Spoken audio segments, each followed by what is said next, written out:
Hentikan spekulasi, hapuskan berita yang tidak pasti. Tak pasti, jangan kongsi. Assalamualaikum dan salam sejahtera. Anda bersama saya Nadine Nordin dalam Pastikan Sahih edisi Khamis 19 Ogos 2021. Ingat sentiasa amalkan 3W iaitu wash, wear and worn. Manakala elakkan 3S iaitu berada di tempat yang sesak, sempit dan bersembang secara dekat. Dan untuk maklumat anda semua, ayo kita mulakan Pastikan Sahih pada hari ini dengan perkembangan terkini, status terkini COVID-19 di Malaysia. Untuk maklumat semua, kes baharu adalah 22,948 menjadikan jumlah keseluruhan kes 1,489,460 di mana Selangor masih lagi negeri yang tertinggi mencatatkan kes baharu iaitu sebanyak 7,175. Anda boleh dapatkan maklumat ini sudah semestinya melalui portal rasmi Majlis Keselamatan Negara. Dan seterusnya adalah peratusan vaksinasi populasi dewasa Malaysia pada hari semalam iaitu 18 Ogos 2021. Lebih 50% daripada populasi dewasa negara telah lengkap divaksinasi, di mana kita dapat saksikan 75.3% bagi dos pertama dan 50.2% adalah peratusan bagi dos kedua. Kita di landasan yang tepat bagi mencapai sasaran yang ditetapkan untuk PICK. Terima kasih dan tahniah diucapkan kepada semua yang terlibat. Usaha gigih selama ini perlu diteruskan. Dan seterusnya, kita ikuti pula laporan harian vaksinasi mengikut negeri bagi 18 Ogos. Jumlah pemberian dos adalah sebanyak 531,114, di mana dos pertama adalah 188,474 dan dos kedua adalah 342,640 dos. Dan pemberian dos pertama tertinggi pada hari semalam adalah di negeri Sabah sebanyak 27,020 dos pertama telah diberikan. Jumlah kumulatif pemberian dos vaksin pada 18 Ogos adalah 29,368,856. Dapatkan maklumat mengenai pemberian dos vaksin sudah semestinya di laman sesawang vaksincovid.gov.my.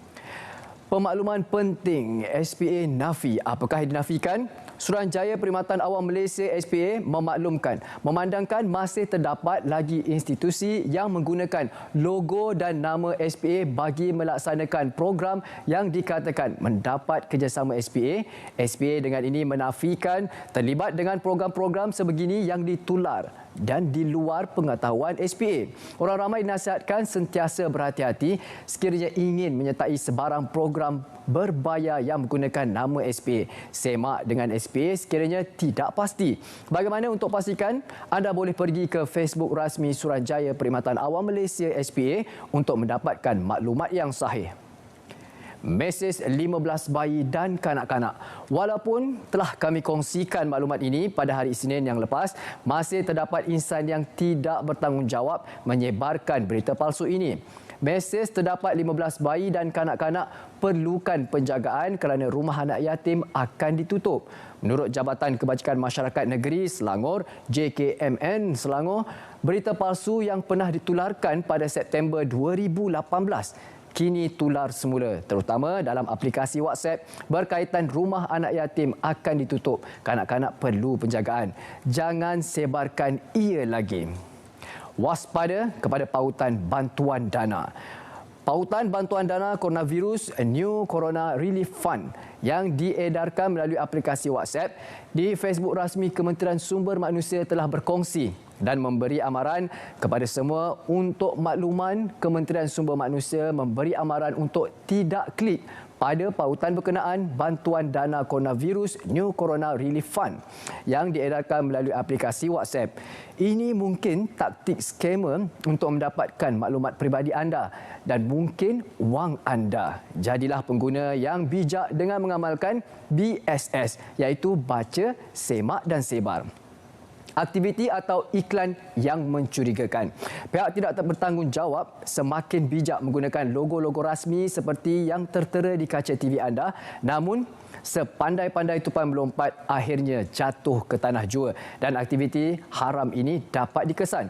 Jika anda terlihat sebarang aktiviti atau iklan yang mencurigakan menggunakan logo KWSP, anda boleh dapatkan pengesahan daripada KWSP di talian 03 8922 6000 atau melalui media sosial dan laman sesawang rasmi KWSP.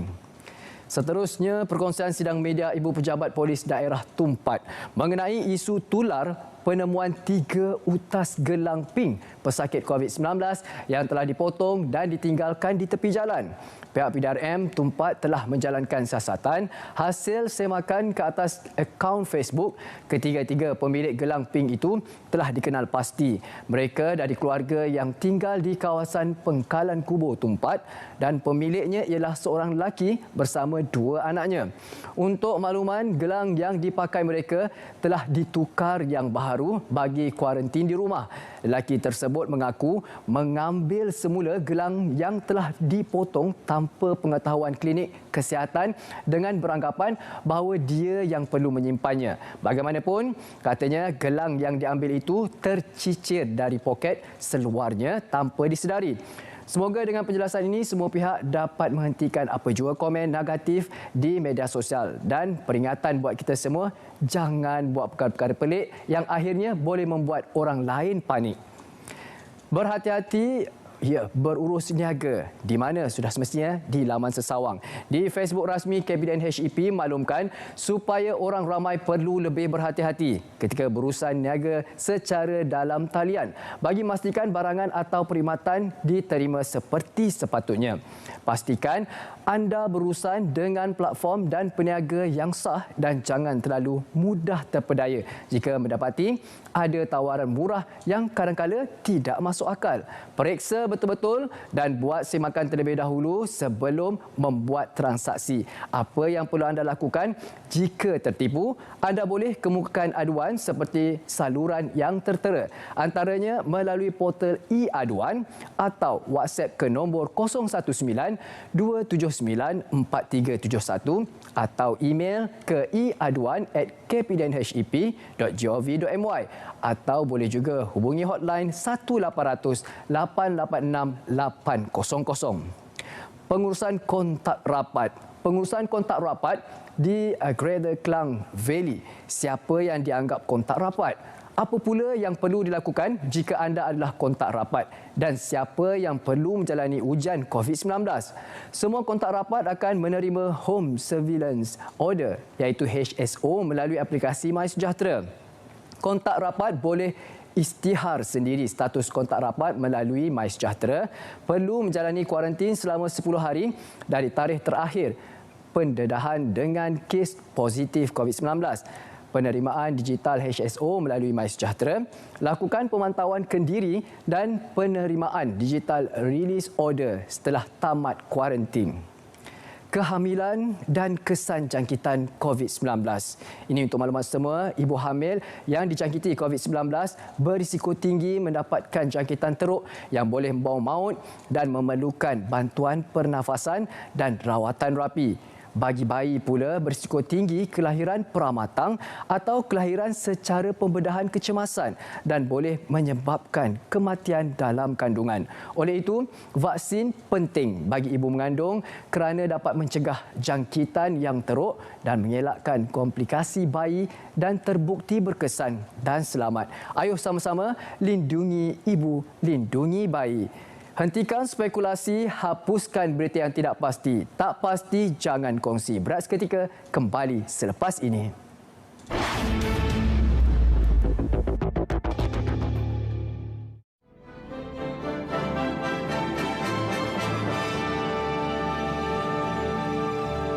Sempena sambutan Hari Kebangsaan tahun 2021.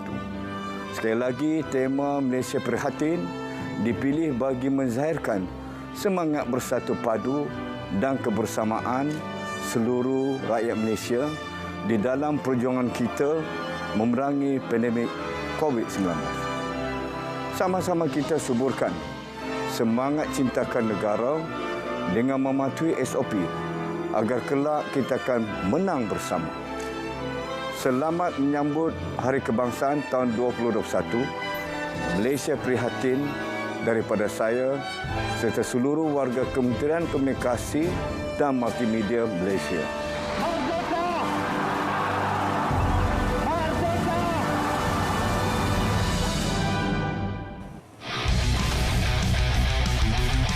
Perlawanan bola sepak Liga Super 2021.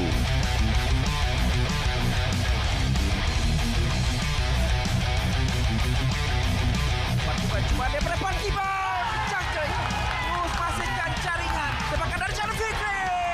Cantik. Untuk jaringan kedua Perak. Sabtu, 21 Ogos, Perak FC bertemu Selangor FC 8.30 malam di TV1 dan saluran sukan RTM.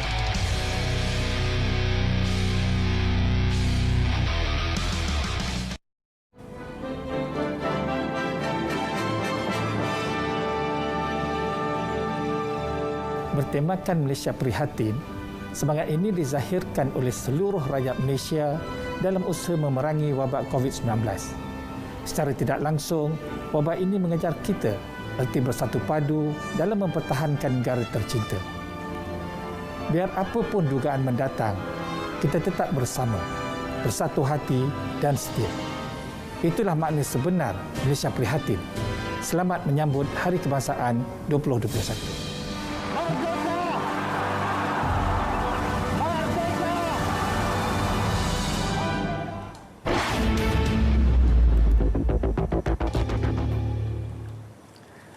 Bersempena dengan Bulan Kebangsaan, ayo sama-sama kita kibarkan jalur gemilang. Terima kasih kerana masih lagi setia bersama kami dalam Pastikan Sahih. Dan untuk seterusnya, bantuan segera. Perdana Menteri sementara Tan Sri Muhyiddin Yassin berharap Kerajaan Negeri Kedah dan agensi berkaitan dapat menggerakkan bantuan segera kepada penduduk terjejas. Mengikuti rapat bencana tersebut, beliau menerusi cacatan yang dimuat naik menerusi Facebooknya berkata, aspek keselamatan dan bekalan makanan perlu menjadi keutamaan. Tan Sri Muhyiddin berharap misi menyelamat dipermudah manakala penduduk terjejas dan terpaksa berpindah disediakan bantuan dengan selamat dan teratur, terutamanya ketika dalam situasi pandemik COVID-19. 5 lokaliti PKPD. 5 lokaliti bakal dikenakan Perintah Kawalan Pergerakan diperketatkan PKPD bermula 20 Ogos ini sehingga 2 September depan. Menurut kenyataan Media Ketua Pengarah Keselamatan Negara, 4 lokaliti terbabit adalah di Sabah dan 1 lokaliti di Johor. Datuk Rozi turut memaklumkan lokaliti PKPD di Kelantan, Perak, Johor dan Sabah ditamatkan. PKPD yang bermula pada 6 Ogos serta 10 Ogos itu tamat tengah malam. Begitu juga lokaliti yang bermula pada 27 Julai serta 31 Julai. Bagaimanapun, tidak ada lokaliti PKPD yang dilanjutkan. MOSTI dan KKM, Kementerian Sains, Teknologi dan Inovasi MOSTI dan Kementerian Kesihatan KKM memberi jaminan pelaksanaan kawalan pandemik dan vaksinasi di seluruh negara akan berjalan lancar seperti dirancang. Meskipun berlaku perubahan dalam tampuk pemerintahan negara, menerusi kenyataan media, 2 kementerian itu sedia memastikan Malaysia mencapai imuniti kelompok seperti disasarkan Oktober ini. Populasi dewasa Malaysia lengkap divaksinasi sudah mencapai 47.2%, manakala lebih 73% menerima suntikan dos pertama setakat 16 Ogos lalu. Setakat ini, KKM melaksanakan perolehan pelbagai jenis vaksin COVID-19 termasuk Pfizer, AstraZeneca, Sinovac dan CanSino. Sehingga 16 Ogos lalu, sejumlah 33.9 juta dos dibekalkan untuk tujuan vaksinasi. PPN, apakah yang perlu kita tahu? Terengganu dijangka beralih ke fasa 3 Pelan Pemulihan Negara PPN bulan depan. Kadar vaksinasi 2 dos di Terengganu kini mencapai kira-kira 35%. Hanya tinggal kurang 5% untuk mencapai syarat yang dikenakan bagi beralih ke fasa 3 PPN. Kalau semua berjalan dengan lancar, insya-Allah. Sebab itu kita minta kerjasama daripada semua rakyat supaya ikut SOP dan seboleh mungkin jaga diri dan keluarga supaya kita tidak membentuk suatu kluster barulah dalam masyarakat kita. Barulah kita sama-sama boleh keluar daripada fasa sekarang ini kepada fasa yang berikutnya. Kajian harga dan kos kit ujian Kediri COVID-19 bagi menentukan harga patut runcit serta sama ada kawalan harga boleh dilakukan ke atas alat berkenaan dijangka selesai akhir bulan ini. Kajian berkenaan melibatkan beberapa proses dan pengumpulan maklumat yang tepat di peringkat pengeluar, penjual dan pemborong. Kita dalam proses dan penentuan harga ini memerlukan proses yang tertentu. Sama seperti apabila kita menentukan harga pelitup muka. Sebelum ini daripada RM1.50 pada RM1 pada RM70, kita perlu menilai keadaan di pasaran. Sekiranya kita meletakkan harga yang tidak tepat, maka kita khawatir akan berlaku kurang bekalan di pasaran dan ini akan mendatangkan kesan yang lebih buruk. Dakwaan 43 kes baharu varian Delta. Adakah ini benar? Tiada kes jangkitan baharu COVID-19 membabitkan varian Delta di Perlis. Pengarah Kesihatan Negeri menjelaskan kesemua 43 kes baharu varian Delta yang disebut dalam sidang media semalam merupakan kes melibatkan Selangor dan wilayah Persekutuan Kuala Lumpur. Justeru beliau menyangkal laporan sebuah portal berita yang bertajuk Perlis catat nilai R0 tertinggi kesan 43 kes varian Delta. Katanya setakat ini Perlis hanya merekodkan 4 kes varian Beta dan 4 kes varian Delta. Subsektor negeri fasa kedua. Semua subsektor perdagangan dan pengedaran di negeri-negeri fasa 2 Pelan Pemulihan Negara PPN dibenarkan beroperasi semula walaupun belum mencapai tahap imunisasi lengkap 50% populasi dewasa. Kementerian Perdagangan Dalam Negeri dan Hal Ehwal Pengguna KPDN-SCP berkata negeri terbabit adalah Kelantan, Terengganu, Pahang, Perak, Pulau Pinang dan Sabah. Pemain industri dan pemilik premis boleh beroperasi tanpa perlu menunggu kelulusan daripada KPDN-SCP dan semua bukti permohonan melalui CIMS iaitu Centralised Confirmation Management System perlu disimpan untuk dijadikan bukti apabila diperlukan. Sambutan Hari Kebangsaan 2021. Sambutan Hari Kebangsaan tahun ini kekal meskipun perlu berjalan dalam suasana norma baharu seperti tahun lalu. Namun, ia tidak akan ditangguhkan seperti dilakukan di negara lain. Walau bagaimanapun, sambutan perlu mematuhi prosedur operasi standard SOP ketat. Namun, program-program bagi menyemarakkan semangat cintakan negara dikekalkan. Kita yakin kita dapat melaksanakan sambutan ini dengan SOP yang begitu ketat. Bila saya kata SOP ketat, sudah tentu sebagai contoh antara yang saya ingin tekankan di sini adalah mereka yang terlibat dengan majlis sambutan ini hendaklah telah memenuhi vaksin dos yang kedua, complete vaksin kedua, 2 dos. Dan juga mereka juga perlu menjalani swab test itu sendiri dan penjarakan sosial dan sebagainya. Seterusnya kami bawakan pula hebahan media sosial iaitu untuk pengetahuan anda pejabat yang dipertua Dewan Rakyat nafi keluar infografik jumlah sokongan ahli parlimen. 2 infografik berkenaan memaparkan jumlah ahli parlimen yang menyokong bekas timbalan Perdana Menteri yang juga ahli parlimen Bera Datuk Seri Ismail Sabri Yaakob serta Presiden Parti Keadilan Rakyat PKR yang juga ahli parlimen Port Dickson Datuk Seri Anwar Ibrahim sebagai Perdana Menteri. Jangan sebarkan lagi. Selangor capai sejumlah 80.2% atau 3.81 juta populasi dewasa di Selangor telah menerima sekurang-kurangnya 1 dos vaksin COVID-19.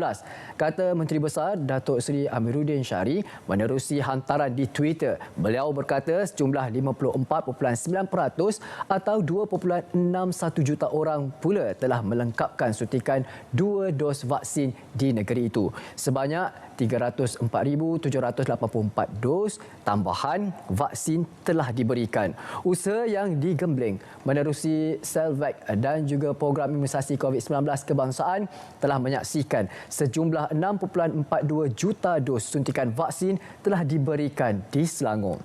14 mangsa banjir. Seramai 14 individu positif COVID-19 ditempatkan di Pusat Pemindahan Sementara PPS Sekolah Kebangsaan SK Teroy yang selepas kediaman mereka dinaiki air ekoran banjir dan fenomena kepala air yang berlaku petang semalam. Menteri Besar Kedah Muhammad Sanusi Muhammad Noor berkata, selain itu seramai 45 individu yang menjalani kuarantin di rumah turut dipindahkan ke PPS tersebut disebabkan bencana yang sama. Pusat Kawalan Operasi Bencana PKOB Daerah Yan telah membuka pusat pemindahan di Sekolah Menengah Kebangsaan Agama SMKA Yan yang menempatkan 60 mangsa.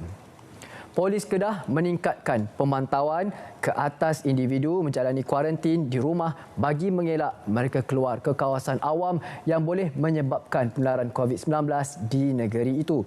Ketua Polis Kedah Datuk Kamarul Zaman Mamat berkata, pihaknya telah mewujudkan pasukan pemantauan yang akan melakukan pemantauan secara berkala sebanyak 3 kali sehari ke kediaman individu menjalani kuarantin. Ia merupakan strategi terbaru polis bagi mencegah penularan COVID-19 yang meningkat ketika ini. Turut mengubah strategi pemantauan dengan menubuhkan beberapa pasukan untuk mengawal selia mereka yang dikuarantin di rumah.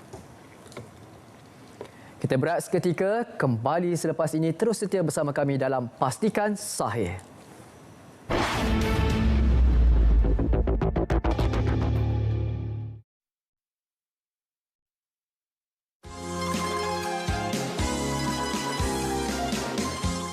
Assalamualaikum. Hai, apa khabar semua? Beri saya 1 minit boleh?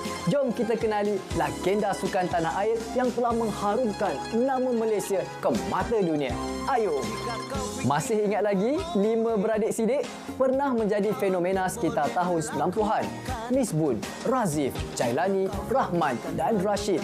Nama-nama besar dalam dunia badminton negara kerana telah mencipta sejarah mengaut pengat dalam kejohanan utama termasuk All England, Piala Dunia dan Sukan Olimpik.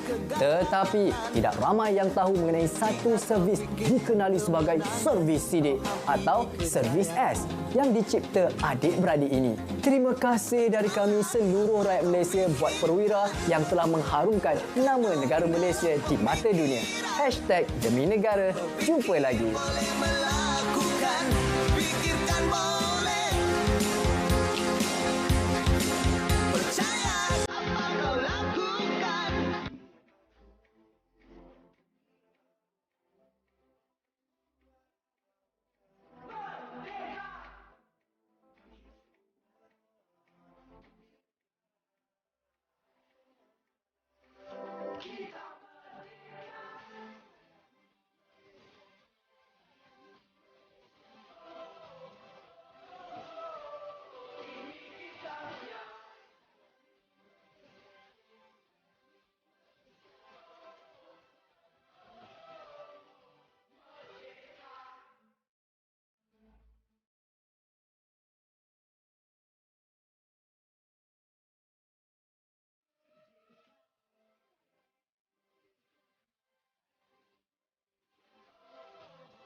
Beri saya beberapa minit lagi untuk Pastikan Sahih. Terima kasih kerana masih lagi setia bersama kami dalam Pastikan Sahih. Untuk hebahan yang terakhir adalah hebahan yang perlu kami war-warkan untuk anda sama-sama saksikan. Iaitu jangan lupa saksikan Bicara DR pada malam ini dengan tajuknya COVID-19. kehamilan dan vaksinasi bersama Dr. Munis Warren, iaitu pakar maternal fetal medicine di Hospital Kuala Lumpur, dan juga tetamu lagi seorang adalah Nur Ain Afika Mohamed, bekas pesakit COVID-19. Pada malam ini 9 malam sudah semestinya di saluran berita RTM My Freeview dan juga siaran serentak di TV1. Untuk mudah, muat turun saja RTM Klik ke telefon pintar anda melalui Google Play atau App Store. Dan ini pula hebahan daripada Radio Televisyen Malaysia RTM, iaitu Kotak Muzik. Kotak Muzik From Home terbitan Orkestra RTM menampilkan penyanyi Farhan sempena sambutan Hari Merdeka pada 20 Ogos 2021, iaitu Jumaat, bermula 5 petang di saluran YouTube Orkestra RTM. Kotak Muzik pastinya membawakan para pemuzik Orkestra RTM mengiringi penyanyi popular tanah air dengan lagu-lagu hit terkini dan popular Malaysia, Indonesia dan Singapura, yang juga dihoskan oleh DJ Odi Petra, iaitu padanya adalah 20 Ogos, pada tarikhnya 20 Ogos, hari Jumaat 5 petang. Dan apa pula yang seterusnya, kita ada perlukan bantuan semasa pandemik. Imbas kod QR di bawah. Pasukan petugas khas, kita ada bantuan putuskan rantai COVID-19. Ini adalah perkongsian daripada Kementerian Kesihatan Malaysia, portal My Health, iaitu imbas kod QR yang tertera bagi mereka yang memerlukan sokongan emosi dan kesihatan mental atau bantuan keperluan asas dan bantuan sosial semasa pandemik. Ayuh kita sebarkan kepada mereka yang memerlukan. Ini pula kita ada konsert musikal tradisional Cina, iaitu kita bertarikhnya pada 31 Ogos 2021 Selasa, pada pukul 9 malam, JKKN Negeri Sembilan. Anda boleh saksikan secara live di Facebook rasmi JKKN Negeri Sembilan. Dapatkan maklumat di situ seperti yang telah tertera. Dan ini pula kita bawakan Festival Kesenian Rakyat Pulau Pinang 2021 dalam talian yang bertarikh 16 September 2021 Khamis. Anda boleh saksikan detail lagi adalah artis-artis yang dibawakan. Juga masa terdapat dua siri, iaitu siri 1 5 petang hingga 7.30 petang. Siri kedua 9 malam hingga 11.30 malam. Bersiaran di Facebook JKKN Pulau Pinang. Dan ini pula apa yang dapat kami bawakan adalah hashtag Demi Malaysia. Bicara hashtag Demi Malaysia, iaitu bersama dengan Yang Berhormat Senator Datuk Ras Adiba Razi di Facebook Live 20 Ogos Jumaat 9 malam yang dibawakan Institut Pembangunan dan Kecemerlangan Kepimpinan. Dan apa lagi? Suara Merdeka. Suara Merdeka, inilah dia pertandingan nyanyian lagu patriotik sempena Bulan Kemerdekaan dan Hari Malaysia 2021 SKM di Facebook Live Suruhanjaya Koperasi Malaysia. Tarikh pada 17 hingga 31 Ogos 2021. Tarikh undian 1 hingga 14 September 2021. Ayo sama-sama kita sertai. Borang penyertaan boleh dapati di portal Instagram, Twitter dan Facebook Suruhanjaya Koperasi Malaysia. Dan apa lagi yang boleh kami bawakan adalah ini dia perkongsian yang seterusnya. Persidangan digital Sektor Awam 2021. Bagi anda, norma baharu pendigitalan memperkasakan perkhidmatan berpaksikan rakyat. Pelbagai aktiviti yang diadakan secara maya. Pembentangan oleh panel pembentang hebat, lebih 20 bus pameran maya dari sektor kerajaan dan swasta berinteraksi secara maya bersama pemamer yang lain.